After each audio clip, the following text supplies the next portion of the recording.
ఆదివాసీ నిరుద్యోగ యువతకు ఐటీడీఏ పరిధిలో స్పెషల్ డీఎస్సీ రాష్ట్ర ప్రభుత్వం వెంటనే వేయాలని తెలుగుదేశం పార్టీ రాష్ట్ర కార్యదర్శులు బుర్రా నాగరాజు, మాజీ జెడ్పీ చైర్మన్ వంజంగి కాంతమ్మ, జిల్లా కలెక్టర్ సుమిత్ కుమార్ కలిసి వినతి పత్రం అందించారు. ప్రభుత్వం ఏర్పడి 4.5 సంవత్సరాలు గడిచినా కూడా ఒక్క డీఎస్సీ కూడా వేయలేదని, ఆదివాసీ గిరిజన నిరుద్యోగులకు తీరని అన్యాయం చేశారని వారు అన్నారు. అలాగే గిరిజనులు పండించే పంటలకు గిట్టుబాటు ధర కూడా కల్పించాలని వారు డిమాండ్ చేశారు. ఈ కార్యక్రమంలో చింతపల్లి మార్కెట్ కమిటీ మాజీ chairman Bochchari Chittibabu, Paderu market committee మాజీ చైర్మన్ బొర్రా విజయరాణి, మాజీ జెడ్పీటీసీ దాడి శ్రీరామ్మూర్తి తదితరులు పాల్గొన్నారు. అల్లూరు సీతారామరాజు జిల్లా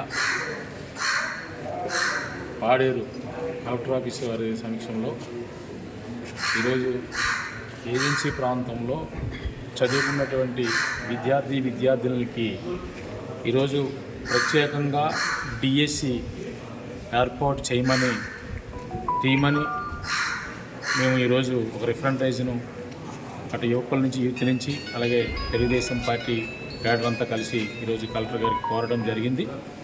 అందులో భాగంగా 4 సంవత్సరాల నుంచి మరి ఏదైతే క్యాబినెట్లో కూడా ఆమోదించినప్పటికీ కూడా మాకు గిరిజనులకి మా ఆదివాసులకి సంబంధించింది ఏదైతే డిఎస్సి స్పెషల్ డిఎస్సి తీసి అవకాశం ఉన్నప్పుడు కూడా తీయలేదని చెప్పేసి ఈరోజు మేము అందరం కలిపి ఒక రిఫరెంటైజ్ ఇచ్చాము. ఎంతోమంది చదువుకున్నటువంటి విద్యార్థులు ఉద్యోగాలు లేక ఇబ్బంది పడుతున్నారు. అనేకమైనటువంటి సమస్యలు ఉన్నప్పటికీ అనేకమైనటువంటి ఏదైతే ఉన్నాయో చదువుకున్నటువంటి విద్యార్థులు ఎవరైతే టీచర్స్ కానివ్వండి లేకపోతే హెల్త్ విషయంలో కానివ్వండి అనేకమైన పోస్టులు ఉన్నప్పుడు కూడా ఈ పోస్టులు భర్తీ చేయమని ఈరోజు కలెక్టర్ వారికి మరి ఈరోజు మేము విన్నపించుకోవడం జరిగింది. ఆయన కూడా స్పందించి అయితే ఖచ్చితంగా గవర్నమెంట్ దృష్టి తీసుకెళ్తామని నాకు కూడా చెప్పడం జరిగింది. అలాగే ఏదైతే రైతులు ఉన్నారో ఏజెన్సీ మొత్తం మీద రైతాంగానికి కూడా గిట్టుబాటు ధర కావాలి. కాఫీలు కానివ్వండి, మిరియాలు కానివ్వండి, అలాగే ఈ పసుపు కానివ్వండి, అల్లం కానివ్వండి, అలాగే క్యాజు ఒక్కొక్క ప్రాంతం సంబంధించి క్యాజు జీడి కానివ్వండి, ఇవన్నీ కూడా మంచి ధరలు కల్పించాలి అని చెప్పేసి గవర్నమెంట్ వారికి కూడా అది కూడా కలెక్టర్ వారికి విన్నపించడం జరిగింది.